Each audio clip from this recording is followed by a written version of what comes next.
everybody, Jennifer Maker here. Sublimation crafting is taking the Cricut world by storm, and many of you are asking me how you can do sublimation with your Cricut software and your machines. So today I have the perfect lesson for you. I'll show you how easy it is to prepare and print your designs right from Cricut Design Space. It even works if you have a big design or you want to sublimate on dark colors or even cotton t-shirts. As long as you follow my steps, that is, I'll share every step, including how to combine your favorite photos with my free floral frame designs, and even how to make designs larger than the print then cut dimensions. So come with me to the craft table and we'll get started.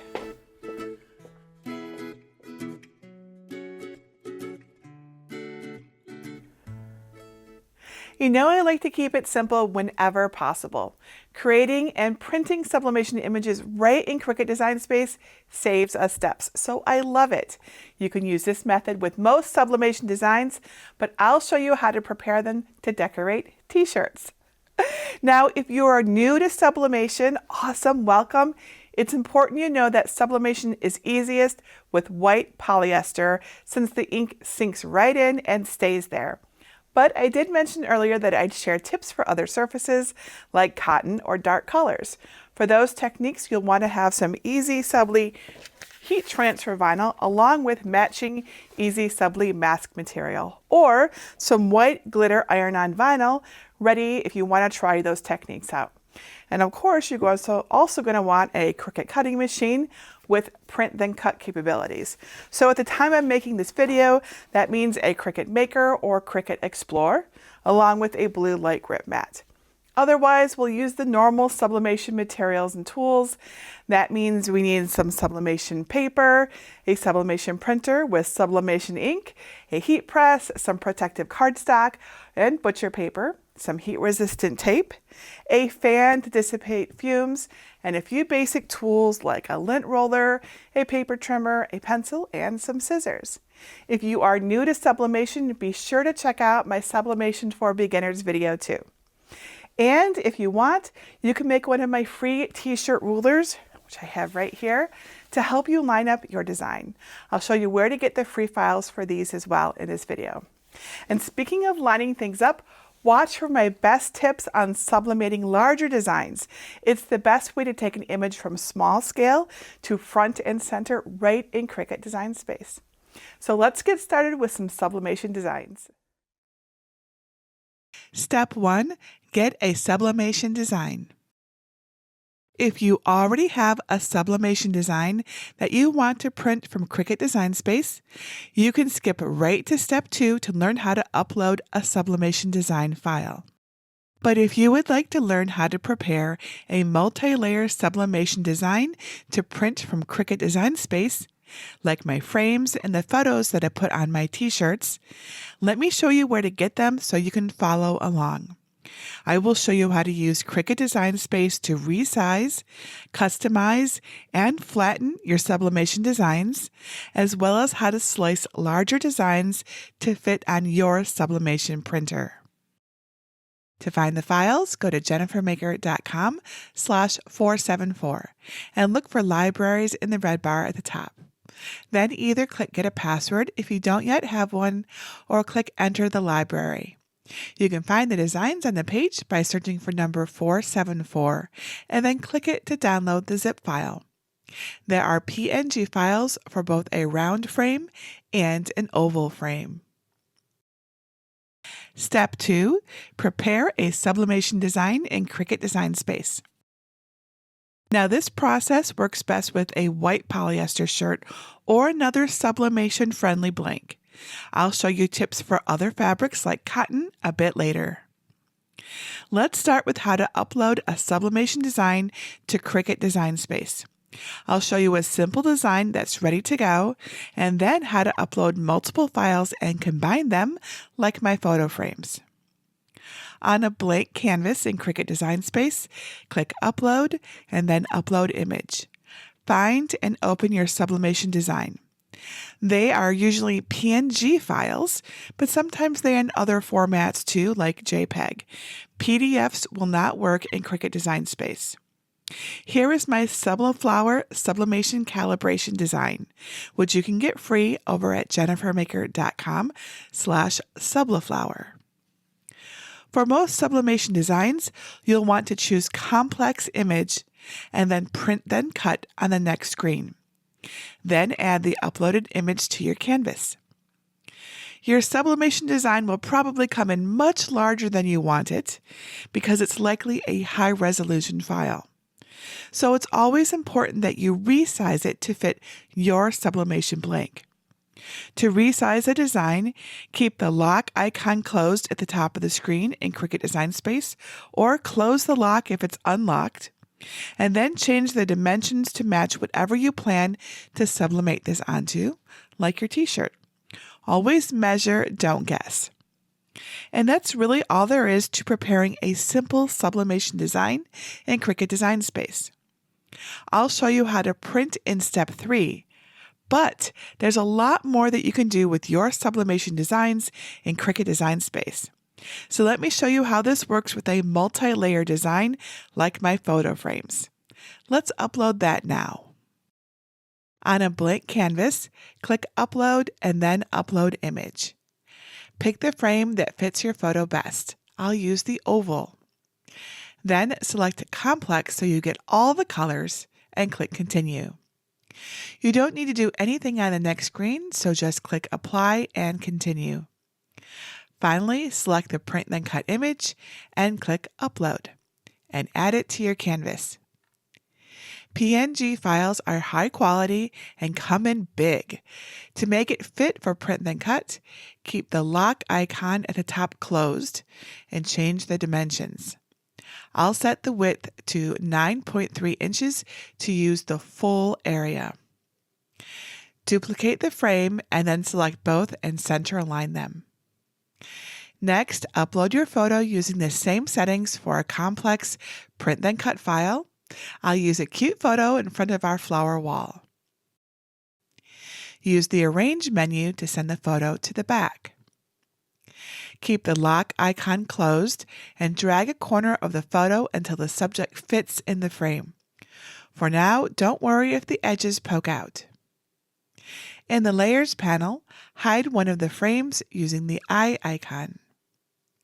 Change the remaining frame's operation to Basic Cut to create a colored shape. Click on Contour. In the pop-up window, click the inside of the frame to hide that cutting line. Don't worry about any other small pieces. Close the pop-up and now you have a full outline of the frame and we're almost there. Select that shape and the photo and then click Slice. New layers will appear called Slice Results. Delete the gray frame and the layer with the photo pieces outside the shape. Unhide the other frame layer using the gray eye. Then use the Arrange menu to bring it to the front. It should line up perfectly on the shaped photo. Select both layers and click Flatten so they will print together. This is very important. You always want to flatten any print then cut images. And there's your simple sublimation design. Slice large designs to fit in print then cut dimensions. Do you need a bigger design? You have a few options depending on your tools. First, prepare your frame and photo just like I showed you. I'll use the round frame to make a design that is a bit over 9 inches wide and 9¼ inches tall. This is normally too big for print then cut, so we're going to see how it will make it fit. Then try resizing the design to the dimensions that you want. If it won't fit on your print then cut sheet, a warning icon will show up in the Layers panel. Click the icon and change the text to see which paper size Cricut Design Space thinks you're using. If you have a printer that can use larger paper and you have the right materials for it, go ahead and click Change Paper Size. Then under Print Then Cut Page Size, pick the paper that you're going to use, and then click Done. If the new paper is big enough for the design, the warning icon disappears. but my warning icon is still here. So click it again, but this time choose Auto Resize Image, which will adjust the design to fit the paper. That's convenient, but the design is smaller than I want. So now let's try the more involved technique using a seam. Make the design the actual size that you want it to be. Keeping one dimension within the print then cut requirement for your paper makes it easier to reassemble the pieces. So I'll keep my 9 1/4 inches tall and use letter size paper.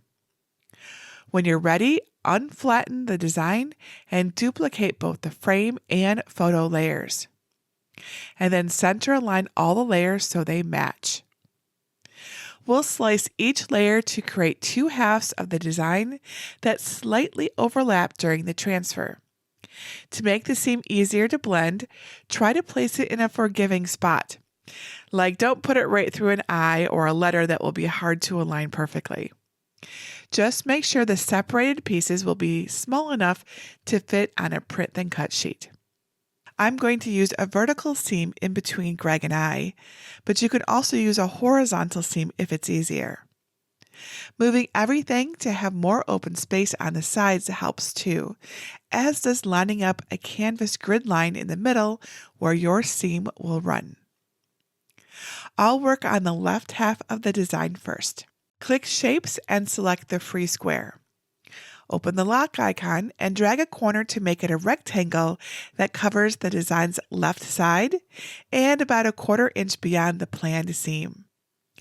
Duplicate the rectangle, then center align them. Position both so that they cover that left side. Hide one of the rectangles. Select the visible rectangle and one of the floral frame layers, and then click Slice. In the Layers panel, delete the gray slice layers and the frame's right side. It's easier to avoid moving pieces on the canvas this way. And then hide the sliced left frame layer. Unhide the other rectangle and slice it with a photo layer. Again, delete the extra parts. Bring the sliced frame to the front and then flatten the 2 layers on the left. Repeat this process with the right side, making sure to position the left side of the slicing rectangles the same distance beyond the seam. That overlap will help create a seamless design when we tape the halves together. And there you go.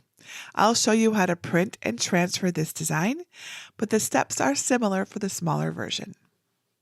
Step 3, print your sublimation design from Cricut Design Space. Once you have a sublimation design ready to go, you can print it right from Cricut Design Space. Our photo frames are all ready to go, so I'll show you how to print with these. But the steps are the same for any sublimation design that you want to print. Make sure the correct machine is selected and then click Make It. Check that your mats say Print Then Cut and the material size fits your sublimation paper. Mine is 8.5 by 11 inches, so we're all good. Since we're sublimating, be sure to turn on Mirror. It's very important when you ever print a sublimation print. If the images are very close to the black registration marks, drag them to the center also. And then click Continue. Check your printer manual and sublimation paper packaging to load your paper correctly. And then click Send to Printer on the Make screen. Make sure your sublimation printer is listed. Turn off Add Bleed when you're printing for sublimation, and turn on Use System Dialog to get more control and a better print, and then click Print. Now the controls might be hiding, so you may want to minimize or slide your Cricut window out of the way. Your print dialog box will probably look different depending on your system and your printer, but you do want to adjust these settings.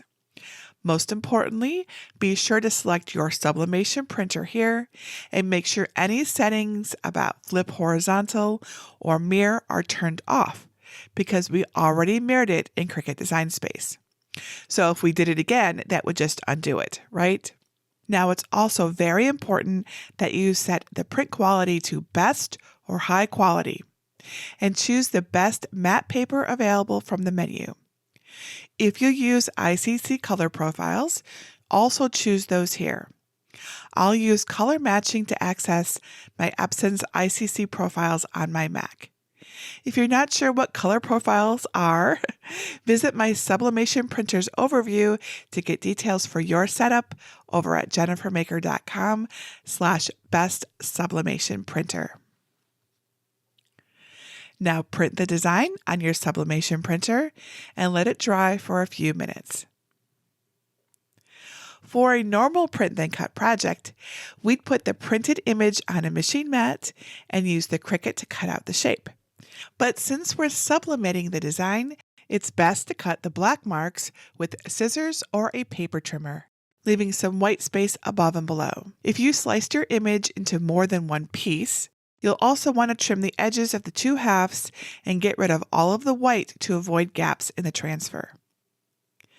Now, if you do have two halves, carefully line them both up so they overlap and the image looks correct. Tape the top and bottom white areas with heat-resistant tape. Don't add any tape over the ink, but you can add a few small pieces on the back.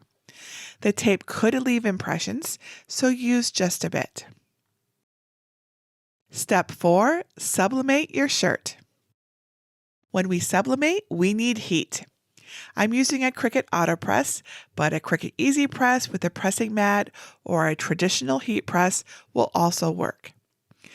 Visit the Cricut Heat Guide to check your settings in case they're different than mine over at jennifermaker.com/easypress. I set my press to 385 degrees Fahrenheit or 197 degrees Celsius, and I chose 10 seconds to start. As always with sublimation, open a window and/or turn on a fan for ventilation. Lint roll the t-shirt to remove any dust and debris. They'll block the colors in the design, so we do not want them there. Now put a clean sheet of white cardstock inside the t-shirt to catch any excess ink. We wouldn't want to bleed through to the back side of our shirt. Preheat your shirt for 10 seconds to smooth it out and remove any moisture that might interfere with your sublimation. Mark the top back of the design with a pencil to keep the orientation right. Place the correct t-shirt guide on the shirt and use it to place the design face down in the right spot. And secure it with heat-resistant tape. Cover everything with white butcher paper and press for 35 seconds. When it's all done, remove the butcher paper, but let the rest sit for a few minutes.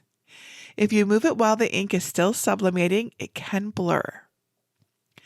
After it is cooled, remove the tape, paper, and cardstock, and you are all done.